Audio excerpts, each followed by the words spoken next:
Bonjour.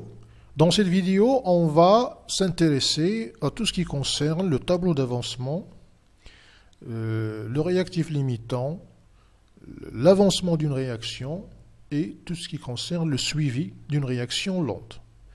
D'ailleurs, le tableau d'avancement nous permet de faire ce suivi-là.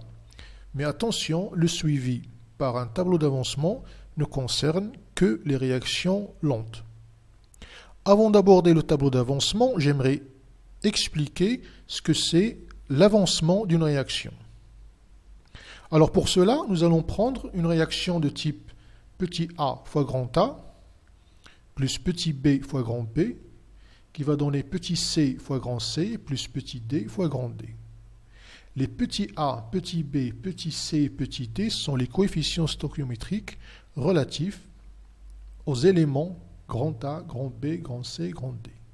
A et B, bien sûr, sont les réactifs. Grand C et grand D sont les produits de cette réaction.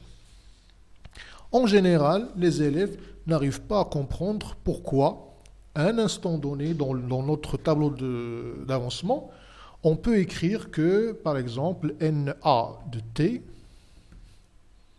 le nombre de moles de l'élément A à un instant donné T, on peut l'écrire N0 de A moins XA. C'est l'écriture que je vais essayer d'expliquer. Alors, vous connaissez tous comment on dresse notre tableau d'avancement. Alors, on va essayer donc de le faire. Donc, c'est un tableau, bien entendu, avec, ici, on met les réactifs grand A, grand B, grand C et grand D. Voilà. Alors, la première ligne concerne t égale 0, c'est-à-dire on va essayer de déterminer le nombre de moles de tous les éléments à cet instant. Ce sont des données, en général, ce sont des données du problème. Ici, nous avons N0 de A, ici, nous avons N0 de B, ici 0, parce que la réaction n'a pas encore débuté. Puis, on écrit les mêmes quantités à un instant intermédiaire au cours du temps t, et c'est là qu'on va introduire cette relation que j'ai citée.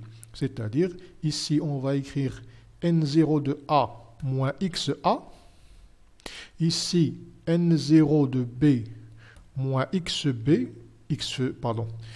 petit b, X fois petit b, voilà, très bien. Ici, on aura X fois petit c, X fois petit d. C'est-à-dire que, à un instant donné, on va s'intéresser juste à A pour expliquer cette relation.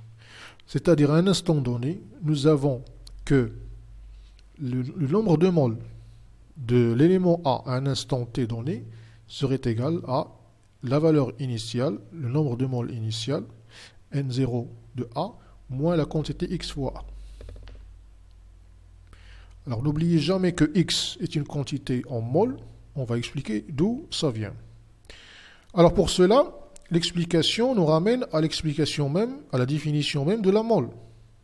Nous savons qu'une mole d'atome contient 6,022 10 puissance 23 atomes. Nous allons prendre un certain nombre d'atomes et cette quantité serait égale à une mole quand le nombre d'atomes qui le constitue est exactement 6,022 10 puissance 23. Donc on peut dire qu'une mole d'atomes contient 6,022 10 puissance 23 atomes. Ce chiffre-là, cette constante, est appelée la constante d'Avogadro que vous donc notez grand N.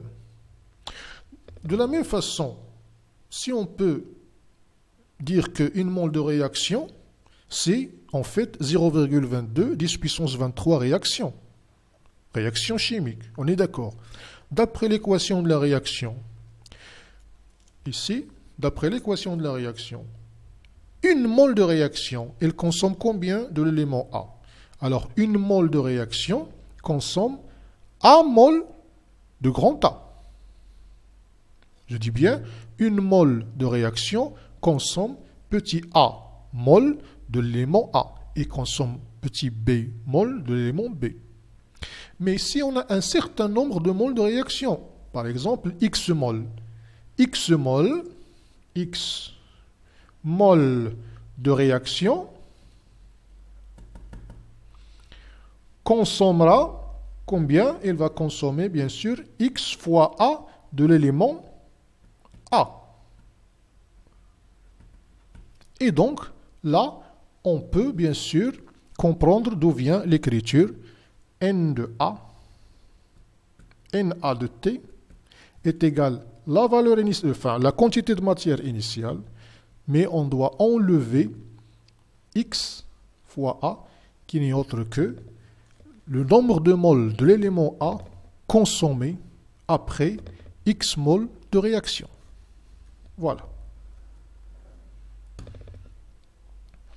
Après, on va essayer donc de s'intéresser, bien sûr, à l'élément ou ce qu'on appelle le réactif limitant.